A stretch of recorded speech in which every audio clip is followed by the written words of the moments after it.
매일 성경과 함께하는 오늘의 큐티 시간입니다.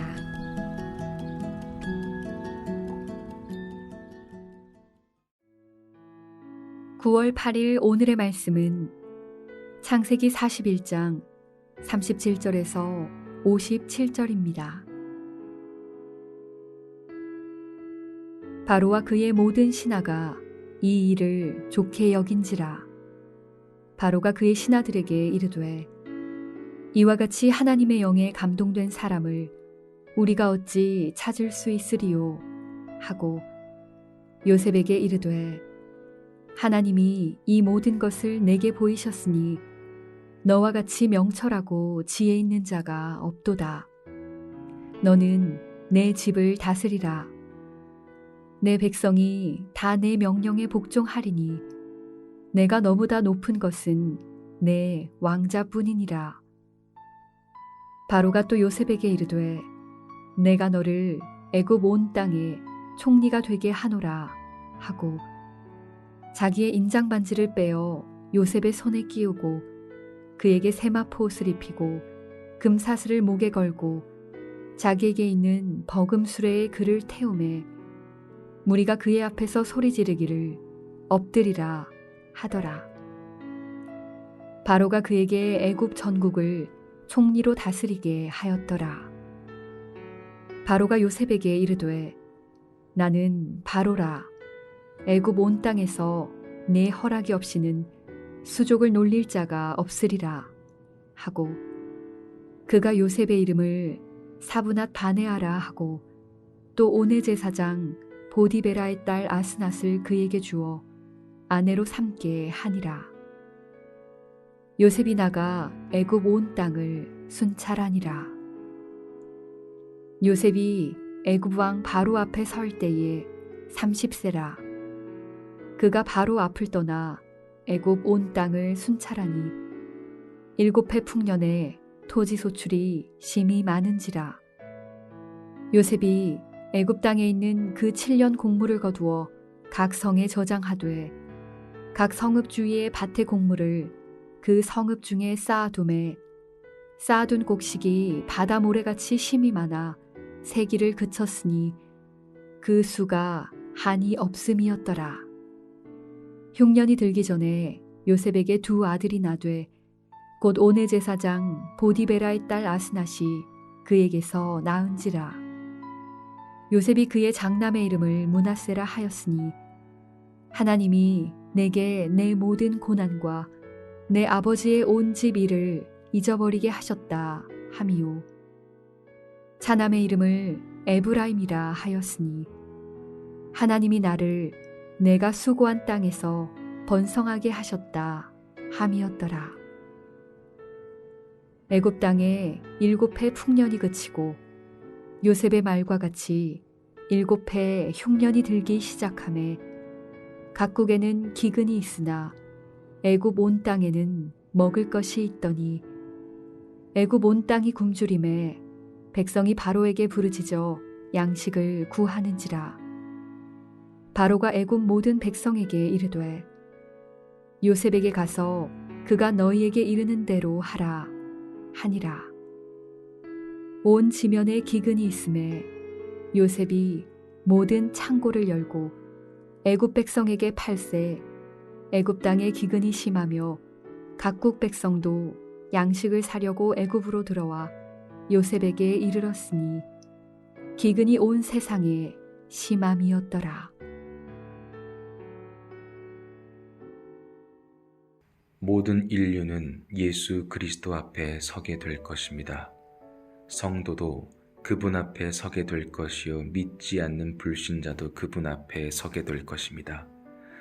성도는 그분 앞에 설 때 스스로 분별치 못하고 속았었는지 참으로 속지 않는 믿음을 지니고 살았었는지 분명히 밝혀질 것입니다. 불신자는 긍휼 없는 심판을 받게 될 것입니다. 따라서 우리는 하나님이 주시는 믿음을 가져야 합니다. 하나님이 계시하시고 인준하시는 믿음을 가져야 합니다. 그 믿음은 성경에 있으며 성경은 하나님의 계획을 약속이라는 수단을 통해 미리 주신 바 되었으니 우리의 믿음은 하나님의 약속을 믿는 믿음입니다. 오늘 우리는 하나님의 말씀을 읽고 들으면서 그 속에서 우리에게 주신 하나님의 약속을 듣고 읽어야 합니다. 그분의 약속을 발견하고 그것이 반드시 이루어졌음을 확인해야 합니다. 만약 우리가 하나님의 약속을 믿지 못하고 자신의 신념과 감정을 따라 하나님을 이해하고 믿으려 하고 있다면 우리의 믿음은 스스로 속는 믿음일 것입니다. 더욱이 우리를 믿고 신뢰하는 자들을 기만하는 행위요 하나님의 말씀을 욕되게 하는 것입니다. 이는 참으로 두렵고 또 두려운 일이 아닐 수 없습니다. 이 같은 모습은 신앙인의 모습이 아니요 종교인의 모습입니다. 종교인에게는 하나님의 살아계심을 믿는 믿음이 없습니다. 때문에 종교인에게는 성도들과는 달리 인생을 새롭게 해석할 사명이 없고 사명이 없기에 말씀을 이루고자 하는 의지도 이룰 수 있는 영적인 생명력도 없기에 그의 인생에서는 종교인의 인생에서는 하나님의 말씀의 그림자조차 볼 수 없을 것입니다. 육신을 지닌 사람의 눈으로 요셉의 인생을 바라보면 어떻습니까?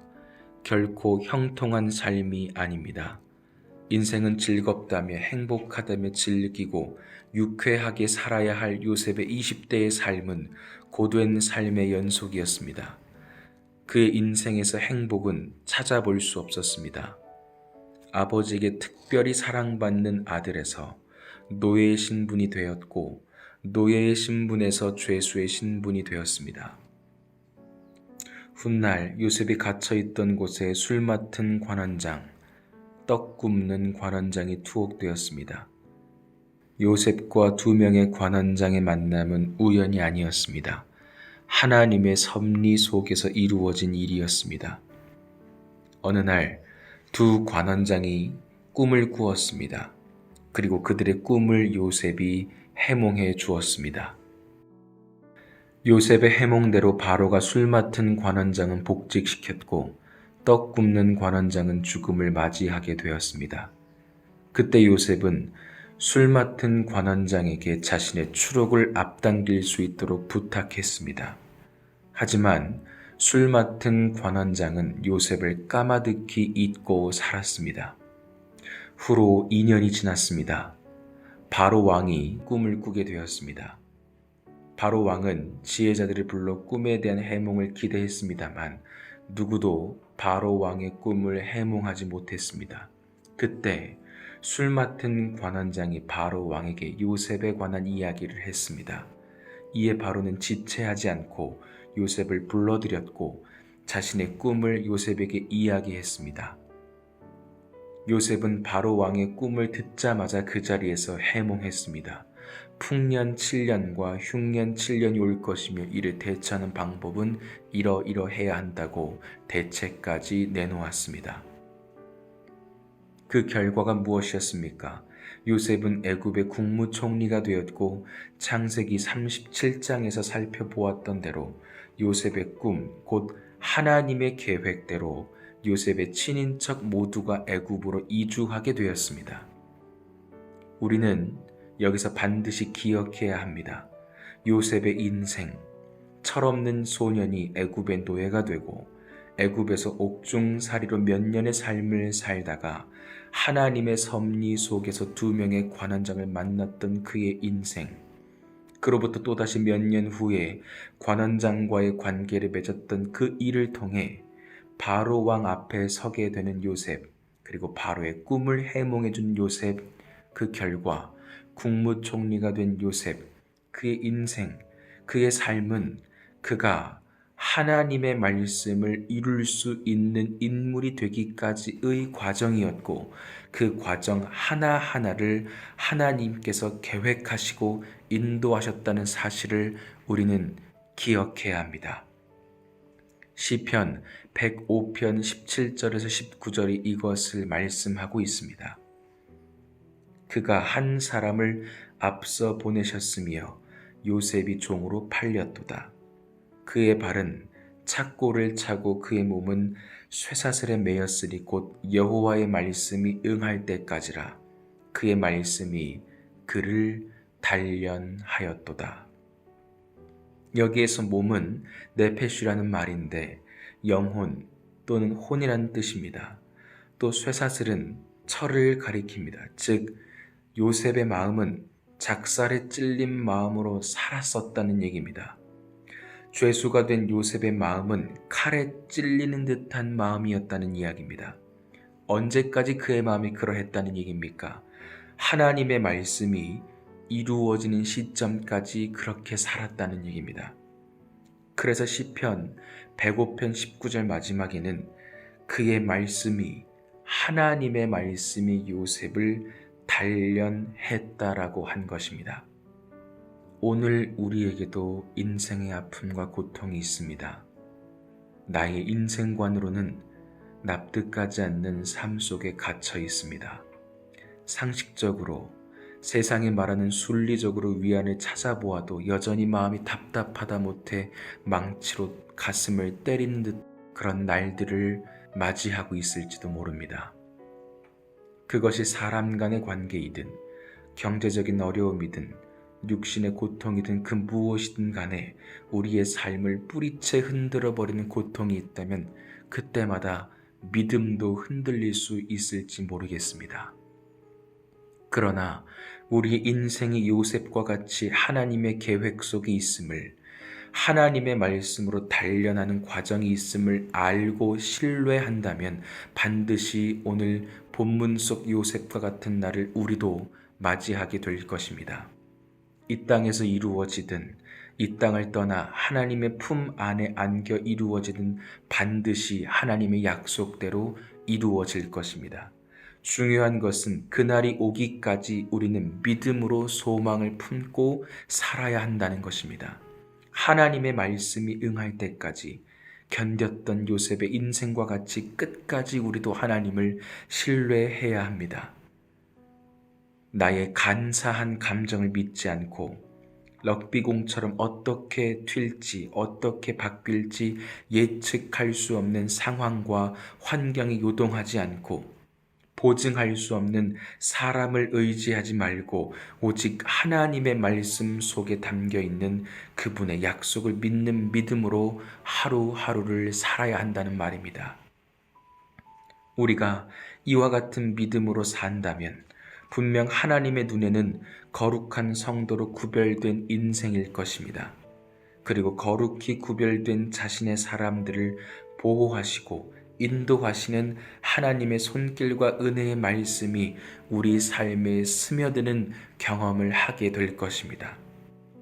하나님은 자신의 사람을 끝까지 책임지시는 분이기 때문입니다. 결론적으로 하나님은 자신의 사람을 찾고 계십니다. 자신의 말씀을 받을 수 있는 자, 자신의 명령과 약속을 수용할 수 있는 자를 찾고 계십니다. 하나님을 사랑하는 것이 변치 않는 자를 찾고 계십니다. 그러므로 오늘 우리의 삶이 하나님이 찾으시는 모습으로 채워지기를 기도합시다.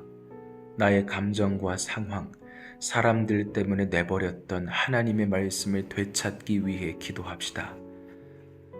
내 현재 삶 속에서 겪는 어려움과 고통으로 인해 하나님과 나와의 관계가 흔들리지 않도록 기도합시다.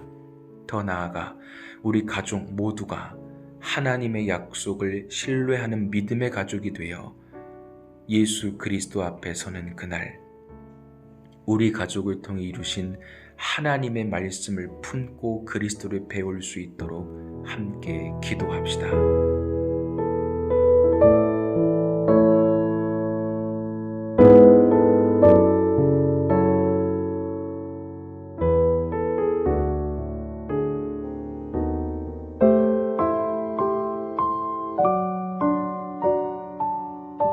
이제 함께 공동 기도문에 따라 기도하겠습니다.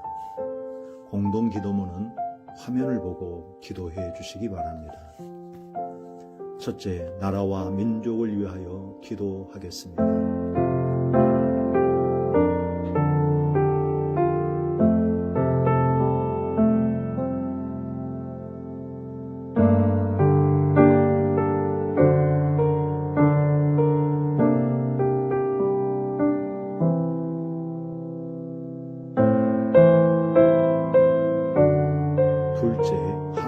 교회를 위하여 기도하겠습니다.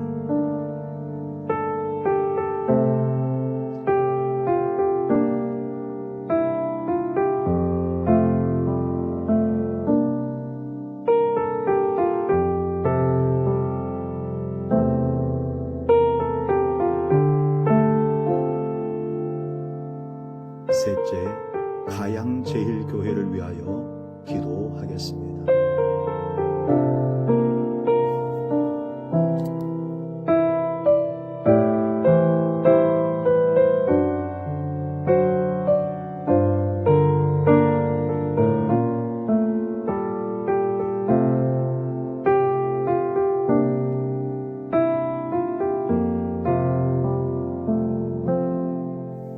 예수님의 이름으로 기도하옵나이다.